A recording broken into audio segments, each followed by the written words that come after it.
The Athletic.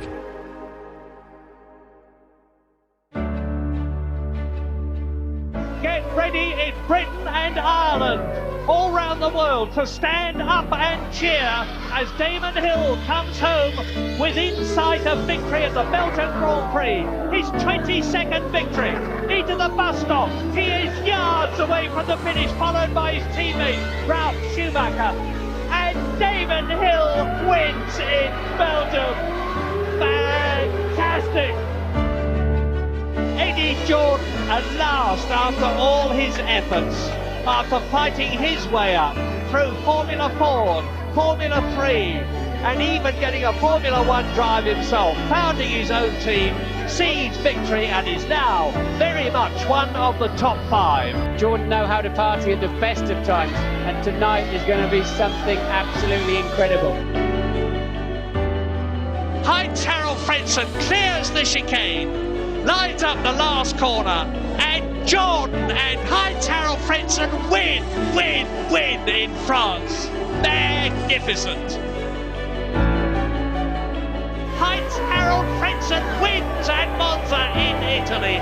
10 World Championship points. Another magnificent victory for Jordan. And there is the ecstatic Eddie Jordan and Paul Stoddart in the Jordan pit area.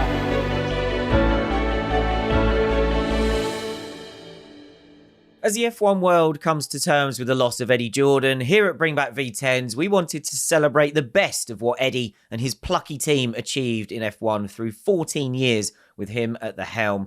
Eddie's impact on F1 goes way beyond that, but for the purposes of this special tribute episode, we're going to focus primarily on Jordan the team, which was ultimately moulded in the image of Jordan the man. And we hope that this look back at Jordan's greatest moments will bring a few smiles to faces as we remember fondly Jordan's best days in F1.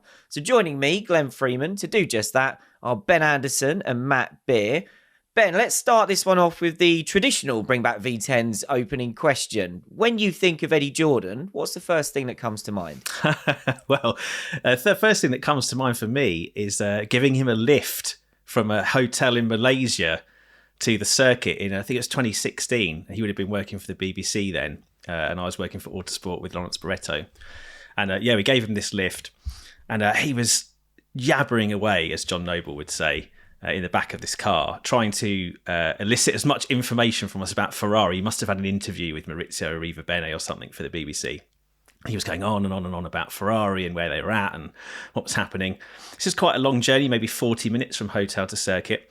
And there was a point at which we had to switch from one motorway to the next. And on this junction was what can only be described as a ramp. It was a bump, but it was, typical Malaysia roads, a bit shoddy. And this ramp had been quite fun in the preceding days, and I attacked it with the same vigour that I'd attacked it the previous days. But I had Eddie Jordan in the back, and as we took off, his buttocks left the seat and his head interacted with the roof, and he just went, "God!" And from that point on to the rest of the journey, he was silent. I did not hear one more word from Eddie Jordan. So you found the answer to the question. How do you get Eddie Jordan to be quiet? Correct. You just launch him over a ramp on a Malaysian freeway. Massively spook him or concuss him on the roof of the car. Matt, I assume you haven't quite got a story like that, but what stands out for you about Eddie? I can't come close to concussing Eddie Jordan by almost rolling a car. That's... I'm out.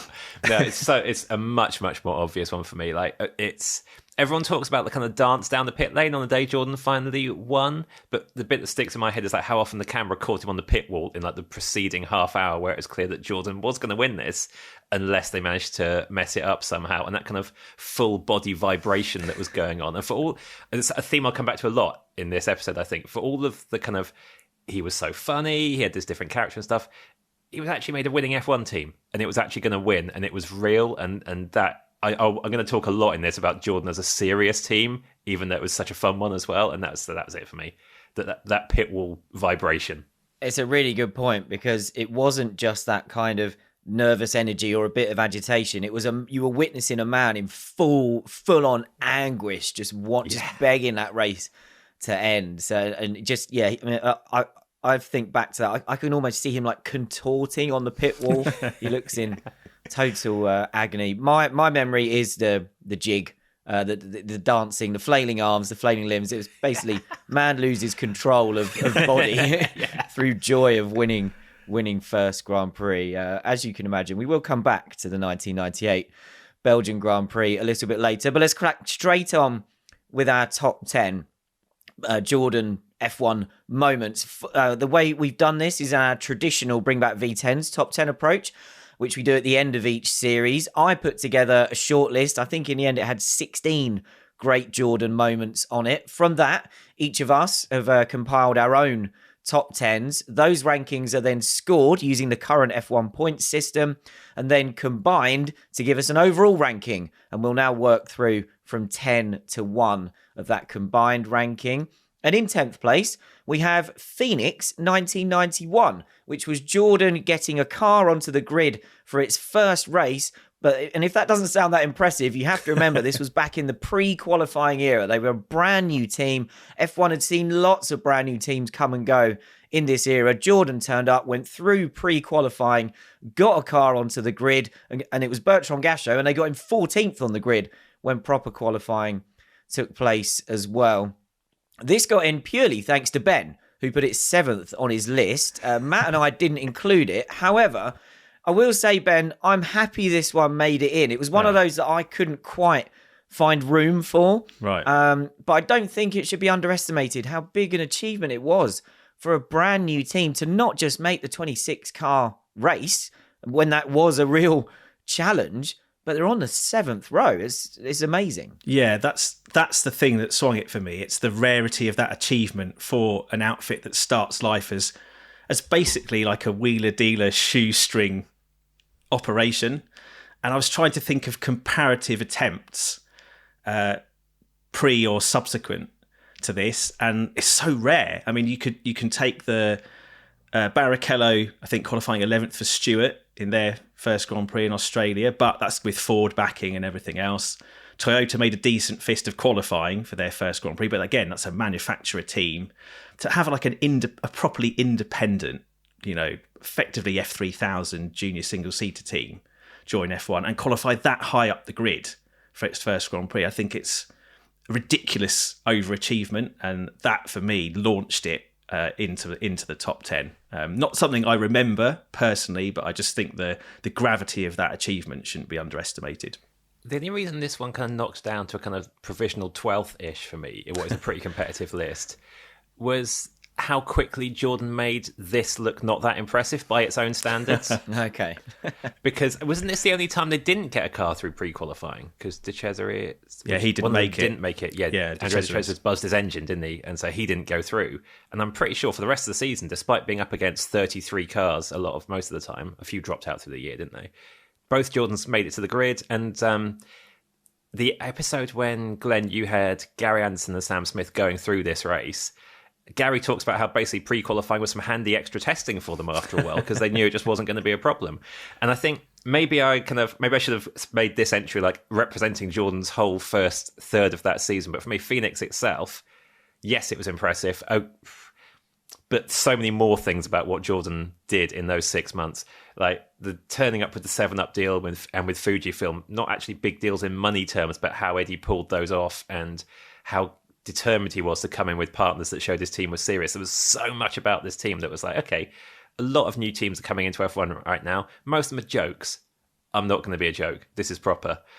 So yeah, brilliant achievement to make it as high up the grid and to get onto the grid at all. But within a week or two, this was just normal business for Jordan. And so Phoenix doesn't stick in my memory as an impressive Jordan 91 moment with so much more to come.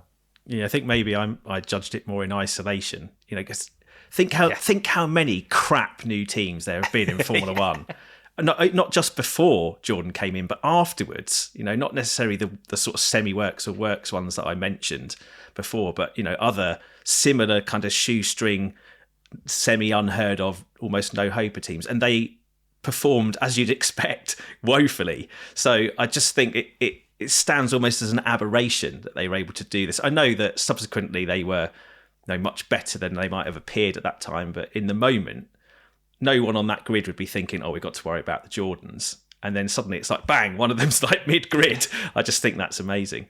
Yeah, I totally see that. It's, as I say, it's one that I couldn't quite get in. When we do a top 10, I never work out the placings for the ones that don't get in. So that always gives you the handy out of going, this was my number 11, because I haven't considered how many of the others would be my number 11 as well. But yeah, I'm totally on board. I can sort of see where Matt's coming from, in that he's basically gone, well, the rest of the year was too good, so this wasn't actually that impressive.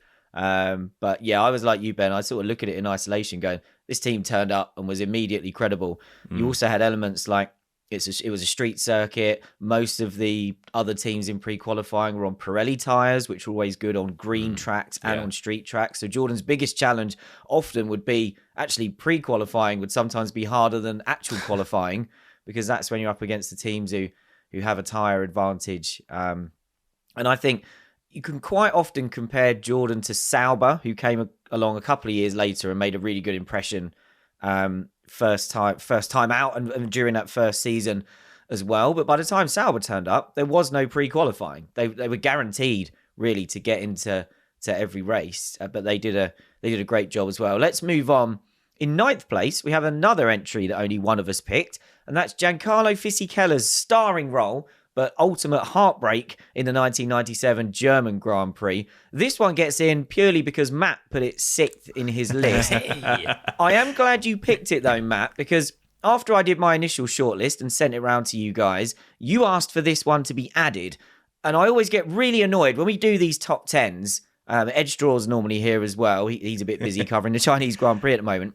But there are times where one of you asks something to be added to the shortlist, and then when you send me your top 10, you haven't picked it. And I just think, why did you want it on the shortlist if you weren't going to pick it? So just to troll you, Glenn.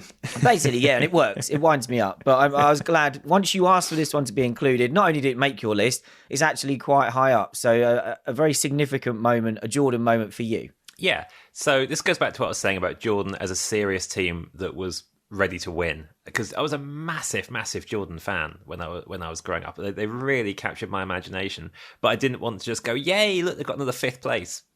It was a lot of the build-up as they got better and better through 94, 95, 96. It wasn't a linear great progress. There were stumbles, there were anonymous bits, but it was just, by 97, you're like, come on, you're so close. Can you make this a top 5, not a top 4? Can you knock someone out of that kind of quartet that dominate F1? And as 97 progressed, that car was clearly brilliant. And it had 2 exciting young drivers in Ralf Schumacher and Fizzy. And they squandered so many opportunities. And you get to Hockenheim, and Fizzy is fighting so hard for pole with Gerhard Berger, sticks it 2nd on the grid. I can remember the ITV coverage made a massive deal out of it. I think at that point, ITV did like a separate 5 p.m. show on a Saturday. It was like a kind of follow-up and extra bits or a highlights or something. And that was mostly Eddie Jordan interview and a little kind of video package they'd put together about Jordan's rise. And I watched that back so many times that evening as a 17-year-old, just being like, yeah, this is it. This is when Jordan's going to win a race. Obviously, it didn't. It did come close.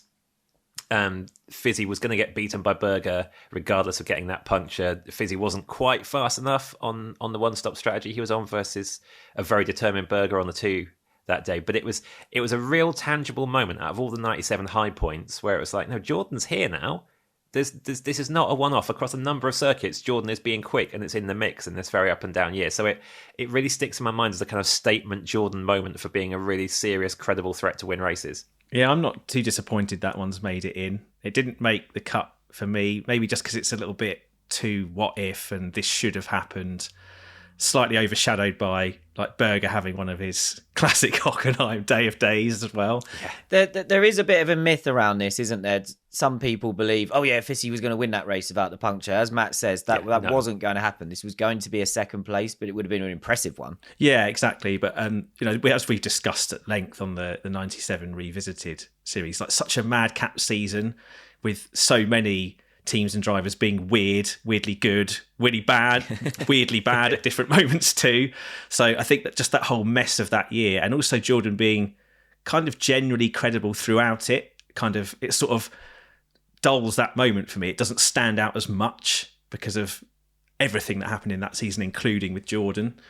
But you're right, Matt, in what you're saying, that is a highlight, as we discussed at the time on our Revisited series. And yeah, I'm glad that's in, because that was kind of one of the races that made you, as an F1 97 computer game player, as I was, occasionally think, Jordan's actually a car I can pick to have a good crack at the championship in this game. Yeah, and the thing was, it was a topsy-turvy season and lots of teams had these moments, but unlike your mate, who had his moment 2 weeks later, this one looked repeatable.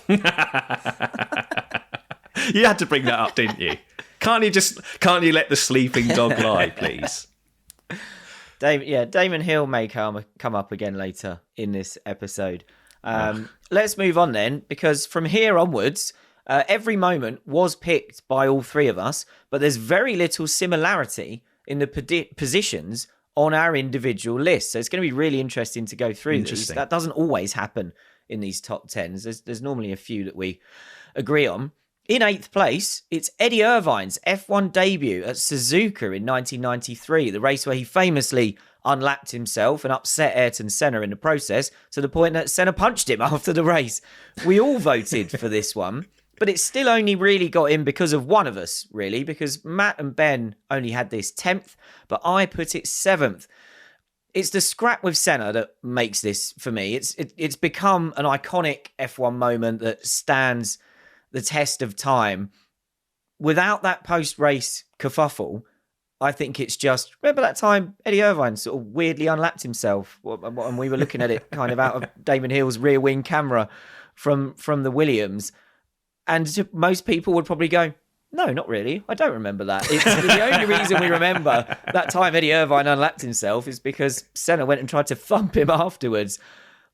Ben, would this have made it into your list? It obviously just scraped in 10th. Would it have made it in without the post-race shenanigans? Absolutely not. It's purely nominally in my top 10 because of that. I wasn't quite following F1 at the time it happened, but it very quickly became something you learned about. It sort of put Jordan on the map again, after they kind of They were having disappear. a terrible season up to that point. Yeah, after the 91, 91 looks like an aberration. I use that word to describe Phoenix, but the whole season does because of what happens subsequently. And then this thing happens in 1993 with like the best driver on the grid and him doing violence to one of the drivers. And like, it's that infamy that suddenly makes you think, oh yeah, Jordan still exists, or Jordan do exist if it's your first time coming across them. And so that is purely it for me. It's like it's just something that's like an unforgettable piece of F1 history that they're at the centre of. And if you take Senna charging down to the garage and doing what he did out of it, then it's like you said, it's just a weird kind of late race, almost nerdish anomaly that no one would remember. For me, it's not the opposite as such, but I think it wouldn't have got in for me at all if Senna had just punched Irvine and nothing else had happened of relevance that day. If the incident, but he punched him for no reason. No, definitely. I don't like you. Whack. if like Irvine had been running 18th or something and been doing nothing all weekend, and he'd done a weird unlapping in odd circumstances and then got punched, don't care. But the fact was, like you say, this put Jordan back on the map. And if you looked at Jordan that day, you also went, wow, this team is actually back again as well. Awful 92 with the Yamaha engine, mostly rubbish 93 with a billion different number 2 drivers and a lot of mistakes and unreliability squandering. What would have been a few points here and there? It wasn't as bad as it looked pace-wise. But then we get to Suzuka. Irvine turns up as a kind of last resort signing, and with his Suzuka knowledge from the Japanese Formula 3000, qualifies top 10, the first attempt. But it's Barrichello comes through ahead of him from nowhere in the wet dry race. I think the tyre choice was spot on, and Rubens did his wet weather thing, and he ends up 5th ahead of Irvine 6th. Double points finish with the unlapping bit as well. So yeah, you look at Jordan that day because there's been like a scuffle. And then you also notice that Jordan's actually just pulled off a really, really good result that really kind of changed its fortunes as the Constructors' Championship and set it back up again for the really promising 94 that followed. So that's what I mean by you can't take... It's the punch and the results and the performance. Everything Jordan did that weekend from Irvine's qualifying performance onwards was awesome in the context of Jordan's season. And then Senna kind of put a bow on it by lamping him. Well, it's important that you mention the Irvine factor because it's not in the same league as the kind of Schumacher debut, But it's again like Jordan putting a driver into F1 who then goes on to have a tangible influence on what happens in F1 subsequently. You know, as much as I like to mock Eddie Irvine on Bring Back V10s, he was a Ferrari driver for many seasons and won races. And Jordan start that process, and him making a name for himself immediately by doing what he did on track and then being punched by Senna is kind of wrapped up with Jordan. So the Irvine factor is another element that definitely made it more notable for me. Yeah, I really like Matt's point actually about if Irvine had been tugging around at the back and through kind of freak circumstances had unlapped Senna. I agree with you. That would be less impressive. It's the fact that he was having a really good weekend and a good race, and he got stuck in where he really didn't belong at that point. We have a bit of a step up now as we go from the lower end stuff that scored quite lowly to what I'd consider a mid pack that are all quite tightly bunched, but they're a fair way back from our top three, which are also close in their overall scores. So trailing just off the back of the midfield pack, I would say in 7th place is Rubens Barrichello's pole position for the 1994 Belgian Grand Prix. This was Jordan's first pole position, as you might expect, and one of only 2 it ever claimed. In typical Jordan fashion, it was the result of some opportunism in mixed conditions, with Barrichello nailing a slick tyre gamble at the end of Friday qualifying to go fastest, and then Saturday's session being too wet for anyone to beat his time, although it was quite a nervy wait at the end of that session, I think. Matt had this 5th, I had it 6th, and Ben had it 9th, which is really the reason that it lags just off the back of the midfield pack. But Matt, tell us, why did this make it into your top 5? It's another one that fits into a bigger Jordan storyline for me. Like, in all the kind of horrible sadness of 94, Barrichello getting better and better and getting some of the results that he did was a lovely narrative, particularly with the kind of his closeness to Senna and having had his own crash at Imola that weekend. And the pole is just kind of the icing on the cake of it, really. And that the whole atmosphere around how much that meant to him, the team, and F1 in the circumstances of everything that happened that year makes it really special. The fact he lobbed it off the road in the race while falling back down the field diminishes it slightly, but not completely. He had some really good races that year. But it's also the way he got pole and that kind of Jordan spirit of going, don't care about what the big teams are doing. We think this is the opportunity. This is the time to put these tyres on and go for it. Often when you look at a gamble Jordan took, it was a really sensible one. It was the kind of the basic thing of, is it raining? Is the track wet? Let's put on the right tyres for that moment, rather than just overthinking something like the big teams might and just going, this might bear any chance. Let's not waste it queuing in the pit lane or going, yeah, it will definitely be better later, like a Ron Dennis might. Just nail it, get the pole. And so, yeah, it pulled it off in a really Jordan way, and it was a storyline that F1 really, really needed. And it was a little bit like the Senna punch.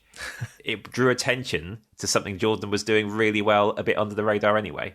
It's a good point that it wasn't... This wasn't just luck. It wasn't just you were on the track at the right time, someone else was on... This was a plan. This was a genuine gamble where we think, I think it's Gary Anderson, even Eddie Jordan credited Gary Anderson with it, saying, we think it's worth a gamble, give it a go. And then Rubens had to execute as well. The conditions were really marginable. Ben, only 9th for you, so you weren't as impressed as we were. No, it was higher up my provisional list. There's just other things that happened at the end that dropped it down. I mean, there's so many to choose from, right? We're spoilt, really, in terms of rich Jordan moments we can pick from. This gets in because of the fact it's a landmark. And I remember at the time being genuinely shocked to see Barrichello take a pole. But at the same time, that was even the 9-year-old me was tempering that with this is a really weird season. There's all this plank stuff going on. There's this stupid, neutering of Spa with the chicane and whatnot. And plus the element of, okay, a good plan and a well-executed gamble, but a gamble nonetheless. Like, it's a slightly circumstantial achievement. That's not to discredit it, but it's not kind of, we've out-qualified everyone on pole in the same circumstances. It's a slightly kind of weird session. So I think it deserves to be in there, but it doesn't rank so high for me compared to some of the things that Jordan did when they were more competitive and more influential on the story of the championship. Just above Spa 94, we had a tie between our next two entries. I'm not sure that's ever happened before. We've done quite a few of these top 10s now. So I had to come up with a tiebreaker system. I considered being boring and just giving it to whichever entry had the highest individual ranking by one of us. A bit like saying, who had the best result if this was a championship. But that's far too straightforward for us. So instead, I asked the absent Ed Straw, who's, as I said earlier, is a little busy today with the small matter of covering the Chinese Grand Prix. So I asked Ed to split them for us. The two moments in question were Michael Schumacher's debut for Jordan in 1991 and Heinz-Harald Frenzen's first Jordan win in the 1999 French Grand Prix. Ed gave the deciding vote to France 99, saying while Spa 91 was significant, it was more a Schumacher moment, whereas France 99 was very much a Jordan moment, especially because they had a bloke in the field looking at the weather. If you don't know the story of Big Dave in a field, go back and listen to Season 3, Episode 4 of Bring Back V10s, where we covered that race in great detail with the help of Mike Gascoigne, who designed that year's car and was on the pit wall that day. More on that, though, in a moment, as Ed's deciding vote means we're actually going to talk about Schumacher's debut in F1 for Jordan first, as that has now ended up 6th on our list. There's a real spread of scores here. Matt had it up in 3rd, so if we'd done the tiebreaker thing based on individual placings, it would have beaten France 99. Ben puts it 6th. I had it 9th in the end, which I'll explain in a bit. Matt, you can go first. Explain why this made your top 3. Okay, I kind of did it as 2 entries in one, because another thing on the shortlist which I assume hasn't made it was De Cesaris coming genuinely quite close to winning this race. So I kind of took this. Ed said this is more a Schumacher moment than the Jordan moment. I agree with that to a degree, but I think Schumacher kind of took Jordan's limelight. And in terms of impressive Jordan achievements, which is kind of what I based my ranking on, this one was so high up for me because Schumacher was great. Obviously, Schumacher was great to do what he did at Spa as a rookie. Incredible. He couldn't have done that in a car that wasn't working well at Spa. He would have been amazing, but that amazing might have been 15th or 16th. That Jordan, Gary's Jordan, was superb around that ultra challenging circuit with not the most powerful engine that was out there by a long way as well with its customer Ford. So the car was great. To qualify 7th, that was a massive triumph for Jordan. And then De Cesaris, okay, a lot of attrition in that race, a lot of strange circumstances. Towards the end, De Cesaris is 2nd, closing on a slightly ailing Ayrton Senna's McLaren when his car fails as well. When we did a ranking, I think I did it solo of top 10 Jordan Spa moments. I put that one really high, maybe even first, on the grounds that it wasn't just a Schumacher thing. It was genuinely a near victory for this brand new team. We talk about how impressive Phoenix 91 was. Imagine if 5 months later, that team wins a race ahead of a McLaren that's, okay, got some mechanical problems, but is running.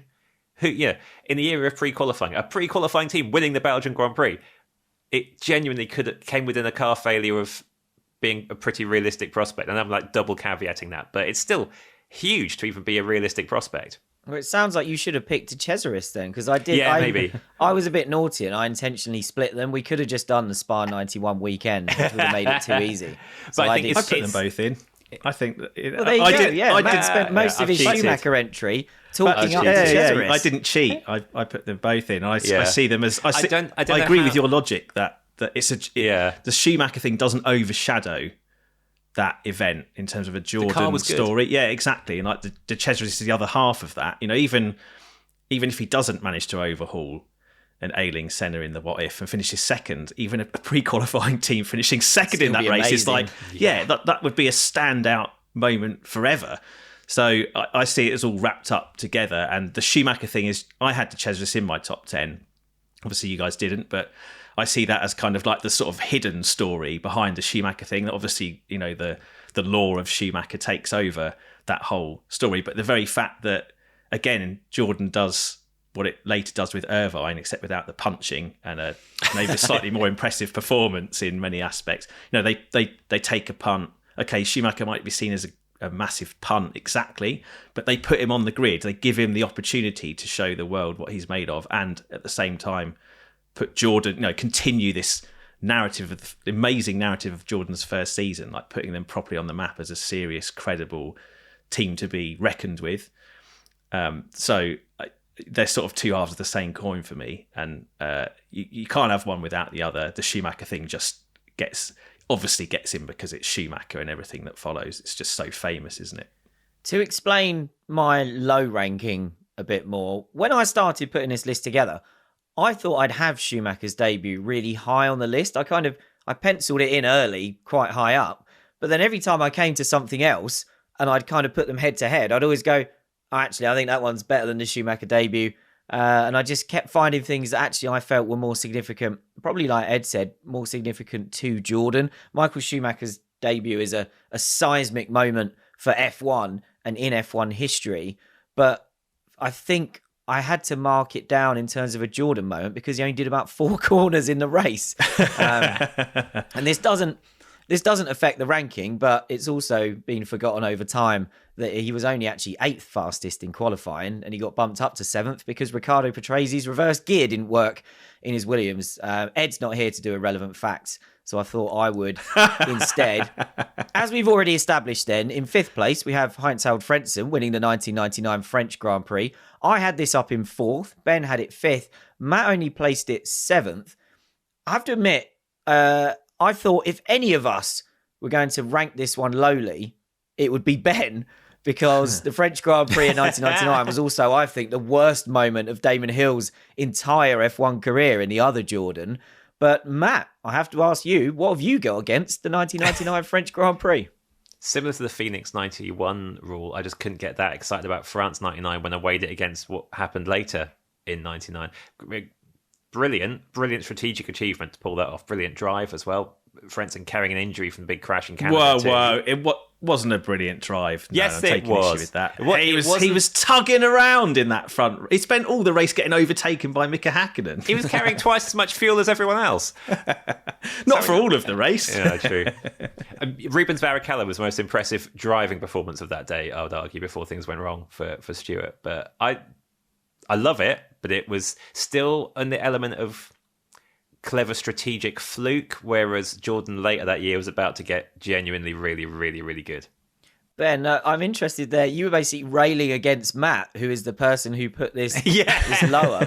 My original question was going to be for you to tell us how you were able to overlook the Damon Hill factor and still rank this weekend. Oh, why do we have to talk about that? But now I want to know. No, we don't. I want to know. This was 5th in your list. And yet here you are saying it wasn't a good drive. Mika Häkkinen he's getting overtaken by Häkkinen the whole time. So if you're so against Frentzen's performance, why was it 5th? Well, simply because of that. It's got the landmark element of, being like their first win of that season, a opportunistic, crazy race, famous race, one of the most mental races you could have in what was a, pretty mental season. But it's the Frentzen performance that kind of drops it down compared to other successful races Jordan had, like properly successful ones. Because I just think, has anyone won a race while driving that badly? I can't think of many. There were so many other deserving candidates that for various reasons, including man in a field, they didn't manage to get the job done. And I take the fact that he was field heavy and whatnot, but I just don't think he did that good a job. I think he was quite fortunate in terms of his own performance to come away with it. And I think he did a much better job when the stakes were higher later on in that season.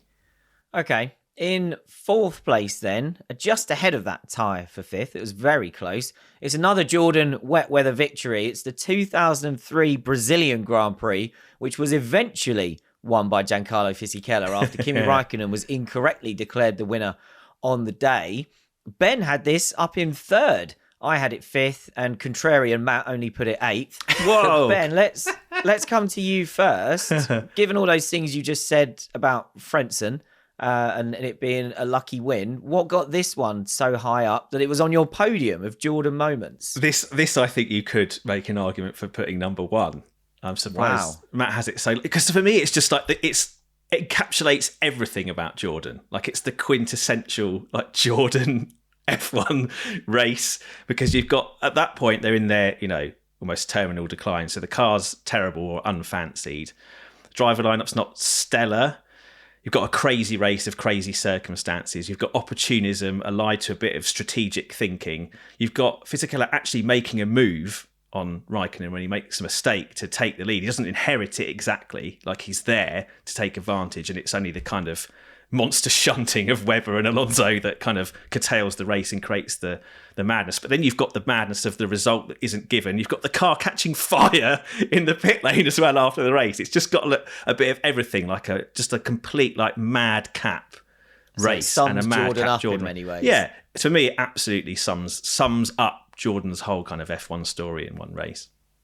On my criteria of days Jordan was actually great, as opposed to Jordan being like eventful and kind of Jordan stereotype. I get it's a criteria thing. I get your logic, Ben. Like, as someone, I had an enormous hangover that day after my mum's 50th birthday party, and I'd let our next door neighbour lead me astray a little bit with a lot of wine. I was completely destroyed, and I was just watching this race through a fog, even though it was like late in the afternoon UK time. I was not in good shape still, and just gradually getting pulled out of my hangover by the events that were going on at Interlagos, how amazing it was. And I loved it, and I love it now as a race and a story and as a Jordan fan.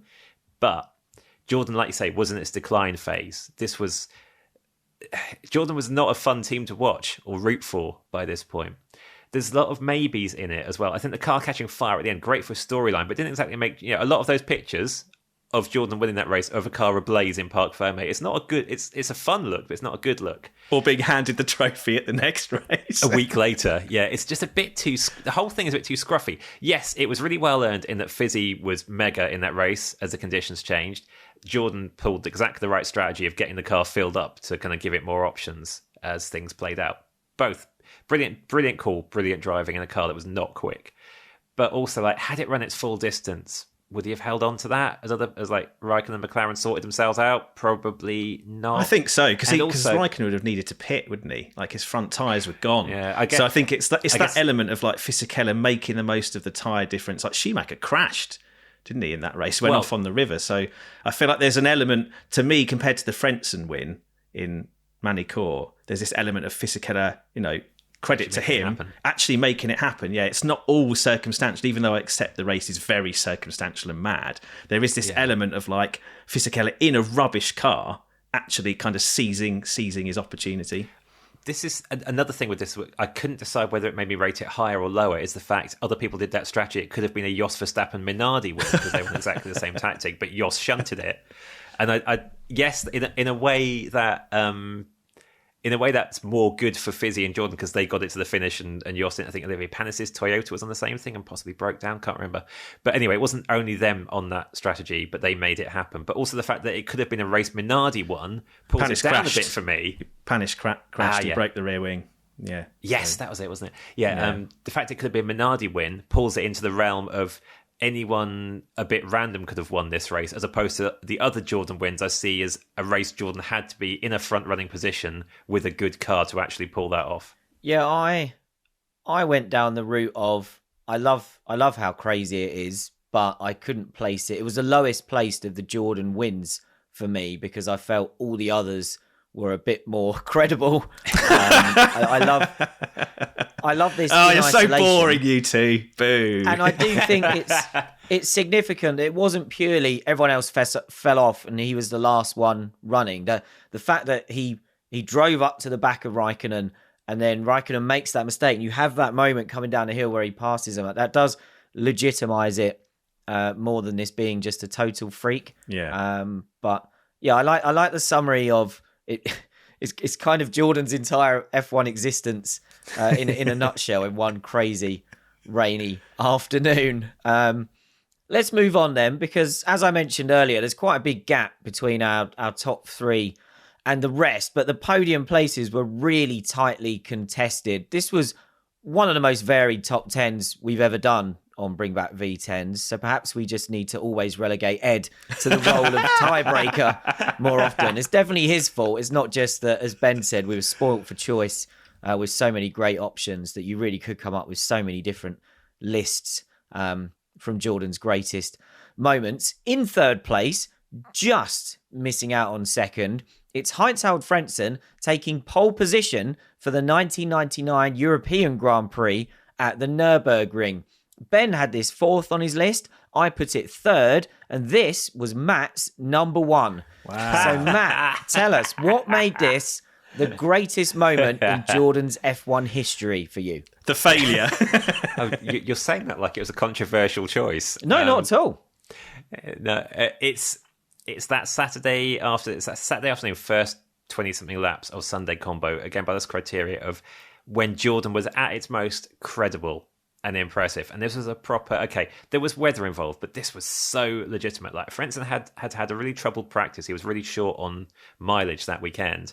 And he gets to the end of qualifying in the mixed weather, and he nails that pole lap so well ahead of McLaren.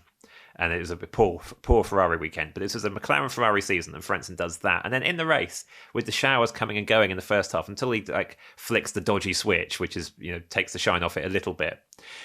He's holding on through all those circumstances on merit. He comes out of that pit stop still with the lead. Okay, there's another rain shower to come. Who knows what will have happened then?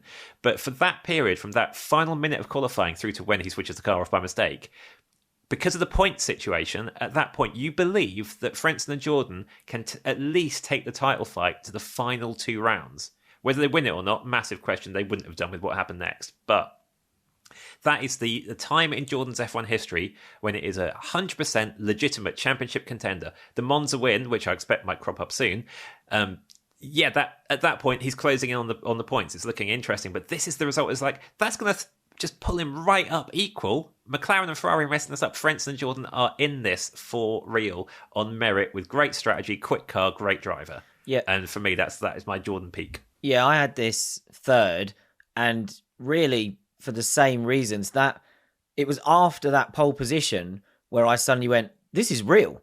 This is actually going to happen. Like Jordan and Frentzen were presented with this opportunity of, can you step up? Now it really counts. Like the Monza win has kind of brought you to the dance. Get in there and get stuck in now. And they did. And I just thought, wow, this is actually it. This is actually going to happen. Obviously it doesn't. But in our list, on our short list, we were specifically looking at the pole position. We didn't do the whole Nürburgring weekend because I assumed that the outcome on race day would probably bump it down. But Ben, you weren't quite as swayed as us, only 4th for you. Any particular reason? It's purely the element that Matt mentioned of the shine being taken off it by what happens on the Sunday and it becoming one of those what if, coulda, woulda, shoulda races rather than one where they actually got the job done. Like that's what takes it out for me. Like my sort of mental journey to considering them title contenders, legitimate force comes earlier. Like Monza did it for me. I felt that this is just like an extension of that, and it's what you should be doing if you've got a sniff. I accept it was a great pole, and Frentzen drove a lot better than he did at Magny-Cours, even though he actually got the job done at that race. But it's still, a mistake he makes, and then the whole narrative disappears, and then it's another madcap race. It's not as genuine to me as what happened in Monza.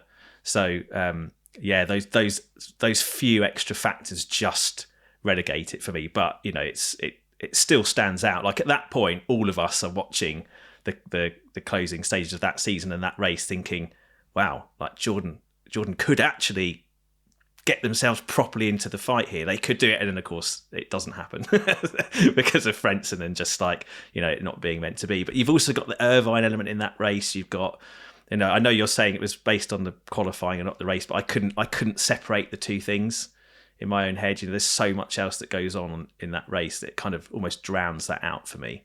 So a great achievement, but not Jordan's best. When we had Frentzen on Bring Back V10s to talk about the 99 season in full, which is an amazing conversation. Definitely go back and listen to that. I think didn't he describe the race day as something like, you're having the best party ever, and then somebody unplugs the music or the police turn up and shut it down or something like that. I can't remember exactly how he described it, but yeah, just that. If you shut the music down yourself, maybe that kind of applies. Yeah, you didn't pay the electricity bill, so you got shut down. Yeah. I thought this was the volume up switch. Yeah. Killed the house. Yeah. Let's move on to second place then. And second in our list came up only 3 points short of taking the top prize. And it's a race we've just mentioned, the race that set up that dramatic Nürburgring weekend. Heinz-Harald Frentzen winning the 1999 Italian Grand Prix. We'll do the scores in reverse order again. We've kind of flipped it, haven't we? I guess I'm adding suspense. Matt had this one fourth. Ben put it second. And this was my number one. For me, this had to be number one because it was Jordan's only dry weather victory. I know that meant a lot to people in the team at the time. And even though it was helped by Mick Häkkinen spinning out of a relatively comfortable lead, I think he was about 8 seconds ahead, Frentzen was the one there to pick up the pieces on merit. He had fallen back a bit, but he was keeping Häkkinen pretty honest on pace. But it's what this represented. Ben said it in our last entry, didn't you? That actually for you, the Monza win was the moment that you went, this is real. There is a bit of that. It's the fact that not only did they take a dry win, but they took it at a time where McLaren and Häkkinen left the door open to kind of say, right, there's a championship here for Eddie Irvine or Frentzen if they want it, because I'm going to keep spinning off any time we go to Italy in 1999. And Frentzen took it. It was one car fell off, but other than that, a totally commanding and just a normal performance. And in some ways that's boring, but that's what makes it so impressive. This was Jordan just legitimately running around at the front. And I'm so pleased they did win a race in the dry, because otherwise they've got all these great wins, but it's all pictures of cars winning races and people celebrating in gloomy, rainy conditions. And I don't think that would have done justice to how good Jordan were at this point. I think this is, and you can pick a specific point between Monza and halfway through the Nürburgring weekend. Anywhere in there is Jordan's peak for me. So that's why it was my number one. But Matt, not even on your podium.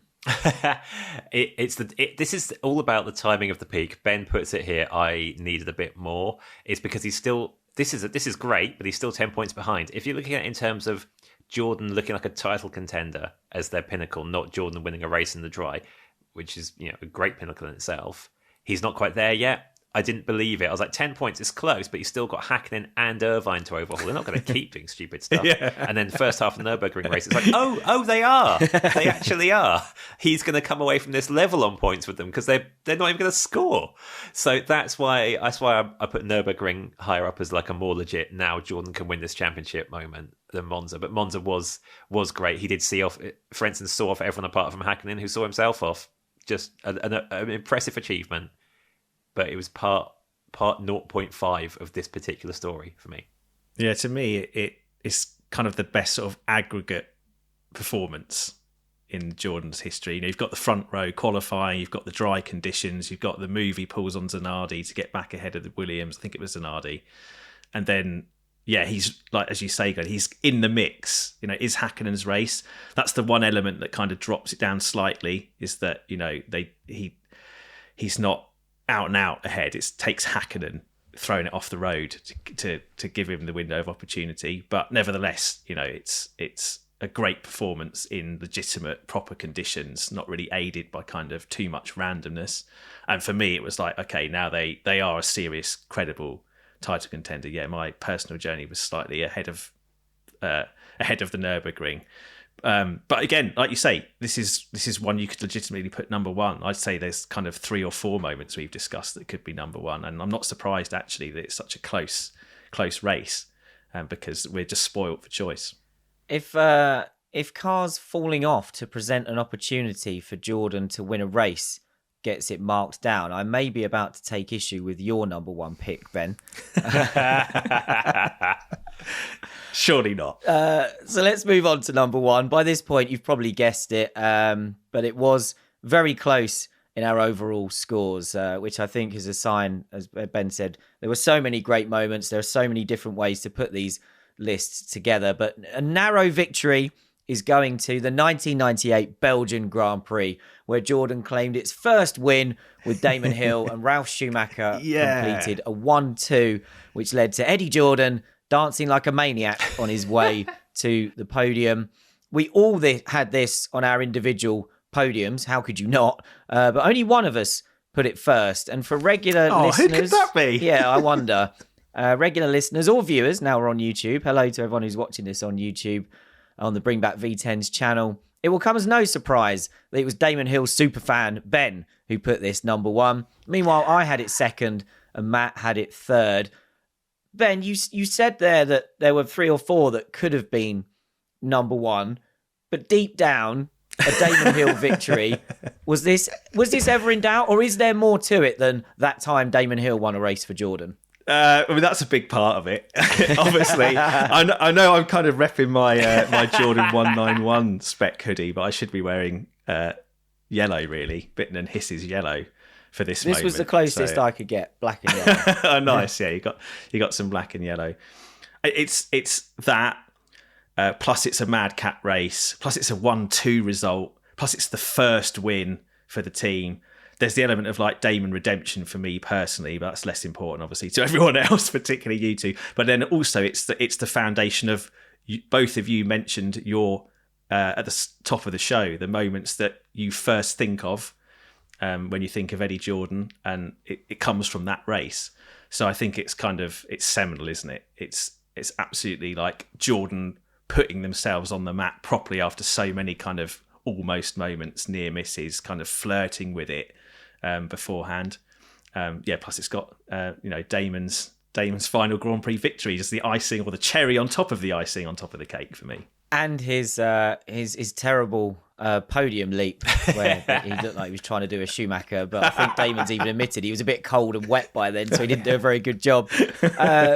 Matt, this was behind the Frentzen Nürburgring pole and Schumacher's debut for you. Was Spa 98 almost a bit too obvious to be your number 1?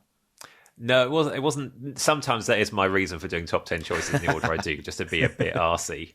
But in this case, so normally I mark on vibes, not like sensible performance and stats, but I kind of flipped it for this because for me, my love for Jordan comes from taking it seriously when everyone else thought it was all vibes and just going, no, there's a serious team that's going to do something here. Ignore like the jokes. It's really impressive what it's done with the resources it has. And yes, Spa 98. What a story! What an achievement! Yeah, there was people smashing their cars up ahead, but Jordan didn't. Jordan's drivers were well managed in that circumstance, much to Ralph's annoyance. But Jordan did what it had to do to win that race and to get a 1-2. What a way to do it! Fantastic. However, Jordan wasn't very good in 98 by Jordan standards. I know it got there in the end. I know it eventually scrapes back to 4th in the championship, but it's not, for me, 98 is not as impressive for Jordan's season as 99, obviously, or even like 97 in terms of performance and potential. There was no way. Over the course of the year, they're better in 97, but yeah. They had the car sorted out by this point. The 98 car was looking decent. Yeah, but not like this might win a race on merit decent, which the 97 car did. Okay, in a much more open and interesting season with much nicer cars. But it's still, for me, is kind of marked down a tiny bit relatively by the fact this wasn't a peak Jordan performance time. It still had that slight element of fluke in it. Yeah, I think it's fair to say, what happened in Spa 98, it doesn't supersede 99 in terms of like Jordan's pure performance or their ranking in the pecking order or their credibility as a proper contender at the front of F1, but it's the peak result, and that for me just lifts it. Most of Jordan's best moments are Mad Cat, and even Monza 99 has the Mad Cat element, and Hakkinen crying in the bushes and doing his best to throw it all away. No Michael Schumacher in the picture by that point too, so you can make a circumstantial argument against almost anything that Jordan achieved in terms of its peak results.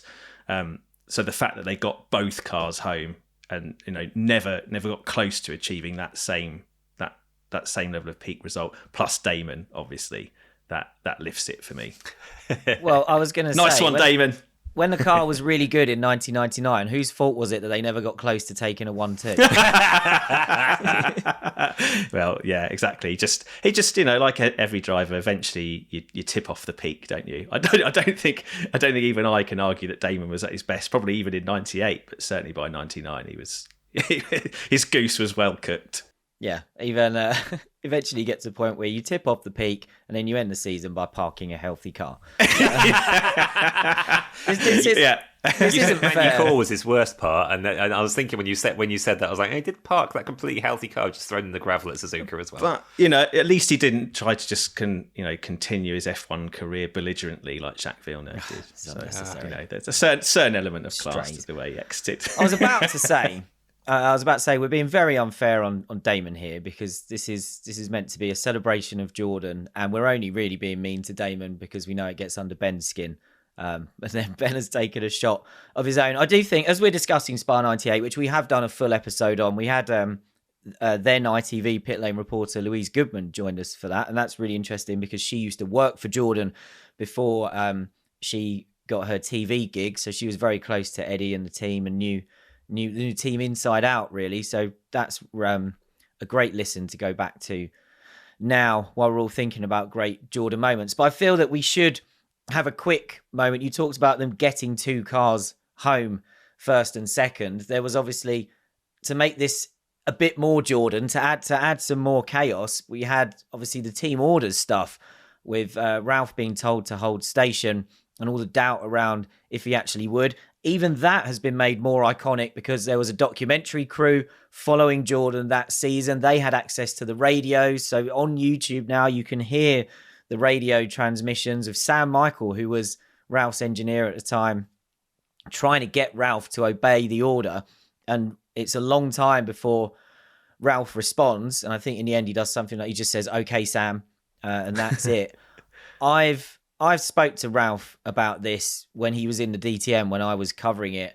And he said the lack of response was not him mulling over if he was going to obey the order. The first time they said it, he heard it, he knew he had to hold station. He was making a point by not responding, and just he wanted to spook the pit wall and the garage out to show his displeasure. And he said eventually they asked me so many times that I thought I would say okay, just so they would shut up, really, and stop asking him. But sounds similar to what Lando Norris did in Hungary last year when he was desperately being told by McLaren that he's got to swap places with Piastri, and he's like, do I have to? I suppose I should put them out of their misery eventually.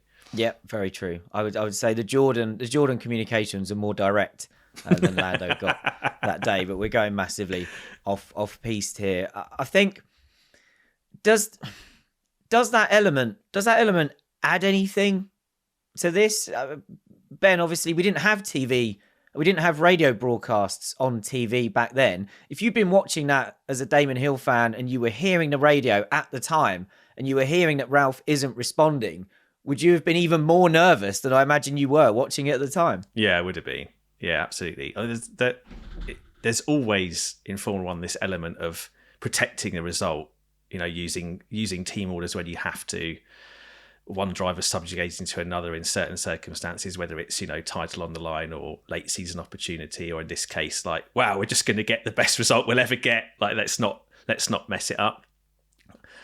But if you think, you expect, when the teammates are not at war, which Damon and Ralph weren't, you'd expect that, that's just going to be acquiesced with. So had I been watching knowing that Ralph's kind of not really making that clear, I wouldn't say I'm going to go into full Eddie Jordan nervous vibration mode, but probably like the Christian Horner twitchy leg starts to happen, certainly. I think I'd have just been furious. Like, I get on whose behalf? Just against Ralph for even instilling that doubt. Because, young driver, chance to win your first F1 race, fine. But look at the sky, look at the track, look at all the wrecked cars. Think about your team that is about to achieve this unprecedented thing. Just have a little bit of big picture understanding beyond yourself. Difficult F1 driver in a pouring wet race. Your whole life is built around you becoming world champion. He didn't like Jordan either, did he? I think they weren't getting on. No, he didn't. But he was on his way out of the team by that time as well. I do get all that from a human perspective. But as an angry 18-year-old at that point, I'd have been going, Ralph, shut up. No, don't shut up. Unshut up. Say something. Say yes. Behave. I think also you could tell Eddie didn't want to do that. And obviously it's famous that this all came about behind the safety car. Damon got on the radio. We've heard those radio transmissions as well. He's saying, I'm going to tell you something now, and I want Eddie to hear this. So it was aimed purely at Eddie Jordan, because Damon could see the situation and he would have known he would have known this, as you guys just said, this means the world to Jordan. They're about to scale the mountain and win a Grand Prix. And Damon would have known, this is my opportunity to get this result locked in. And he knew great tactics. Yeah. And he knew that by going, right, I want Eddie to hear this. And he'd gone, that would have gone straight into Eddie's brain and just created even more chaos. And they did the right thing in that situation. You're trying to win a race for the first time. You're 1-2. There's hardly any cars left in the race. The conditions are appalling. You've got to do that. So I think Jordan and Eddie made the right decision. So let's leave it there then. This has been so much fun. We hope it's been enjoyable for those of you listening as well to kind of look back on many of the reasons that so many of us loved Jordan, the race team. So let's go through then. We'll take you through our top 10 Jordan moments in F1. Number 10, getting a car onto the grid for its debut in 1991 in the days of pre-qualifying. Number 9, Giancarlo Fisichelle's 1997 German Grand Prix heroics. Number 8, Eddie Irvine's F1 debut at Suzuka in 93. Number 7, Rubens Barrichello taking Jordan's first pole at Spa in 94. Number 6, Michael Schumacher's F1 debut at Spa in 1991. Number 5, Heinz-Harald Frentzen winning the 99 French Grand Prix. Number 4, Giancarlo Fisichella winning the 2003 Brazilian Grand Prix. Number 3, Frentzen's pole position at the Nürburgring in 99. Number 2, Frentzen's win at Monza in 99. And number 1, Jordan's first win at Spa in 1998, sealed in style with a 1-2 finish for Damon Hill and Ralf Schumacher. Let's leave it there then. Thanks to Matt and Ben for finding the time to squeeze this bonus show in. And thank you to everyone listening and watching, especially those of you who got in touch after the sad news broke about Eddie and you were asking if there was a way that Bring Back V10s would be paying tribute. I also did a free bonus show over on the Race's Patreon where I spent over an hour going through memories and tributes that were sent in by our members. You don't need an account or anything to watch that. It's totally free. So we'll put a link to that in the description in case you want to hear some really nice heartfelt stories from fellow F1 fans about what made Eddie Jordan and his team so special to so many. We certainly won't forget Eddie anytime soon here at Bring Back V10s. He will always remain one of the big characters in our trips down memory lane. So let's finish by saying, Eddie Jordan, thank you for the memories. Thank you for building an underdog team that scaled incredible heights in Formula One. And thank you for remaining such a passionate player in the world of F1 right up until the end. Eddie Jordan, we salute you.